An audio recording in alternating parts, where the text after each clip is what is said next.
Welcome sa Rodel Orlina TV channel. Ranas niyo na bang mag-lag yung inyong mga cellphone? Sa oras ng inyong mga kailangan o importanteng mga tawag at kung saan na lang mag-lag yung mga cellphone? So dahil yan sa mga pinapanood natin mga video. So yung mga sinesearch natin o mga pinapanood ng mga video, kusang naipon yan dito sa ating device guys. So ngayon, tuturuan ko kayo kung paano ito i-delete.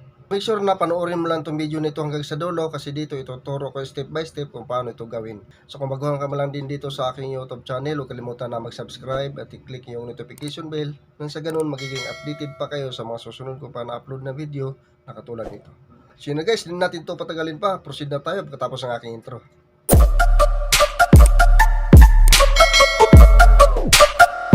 Ngayon, para makapagsimula na tayo, i-click lang natin itong Facebook app. Ito siya. Then, itong may profile natin na may tatlong underline guys, i-click lang din natin to. Ngayon, pagka-click natin dyan, itong settings icon guys, i-click lang din natin to.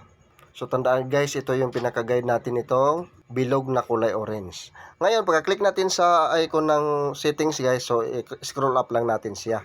Tapos, hanapin natin yung your activity. So, dito sa your activity guys, ang i-click natin dito yung activity log. So, ito siya guys. Yan. I-click natin itong activity log.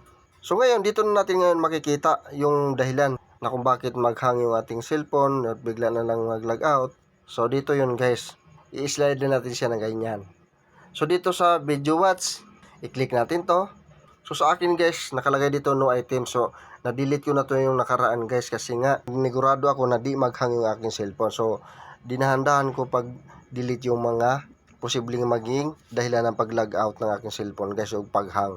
So ngayon, balik natin to, click natin tong arrow. Dito tayo sa video watch, ito siya. Click natin to. So dito sa video watch guys, dami. Ito yung mga pinapanood ko. So kung di mo to yung ma-delete, ito yung cause ng paghang ng ating cellphone guys. Kaya ngayon, ituro ko sa inyo kung paano ito i-delete lahat. So punta lang tayo dito sa clear video watch history. So, ito yung i-click natin guys para ma-delete yung ating pinapanood. So, click natin clear video watch history. Then, pagkatapos, itong clear, i-click natin to. So, sabi dito guys, we have started clearing your video watch. So, i-click lang muna natin tong arrow dito sa taas. Babalikan lang natin yan mamaya-maya ng konti. So, click natin tong arrow. Then, balikan natin siya ngayon guys. Kasi, di naman talaga magtagal yun. Ma-delete na kagad. So, click natin itong video watch nito. So, ito na siya ngayon guys. No items na. So, ganun lang kadali ang pag-delete ng mga video na ating mga pinapanood guys. Yung mga video watch history. So, sundan nyo lang yung tinuro ko sa inyo guys kung paano gawin. Kasi ganun lang kadali yun guys. So, sana nasundan yung aking tutorial ngayon at may natutunan kayo sa video nito. Nasa ganun alam nyo na din itong gawin guys kung kayo nang gagawa nito. Paki-share na lang din ito guys para makatulong tayo sa iba. Maraming salamat.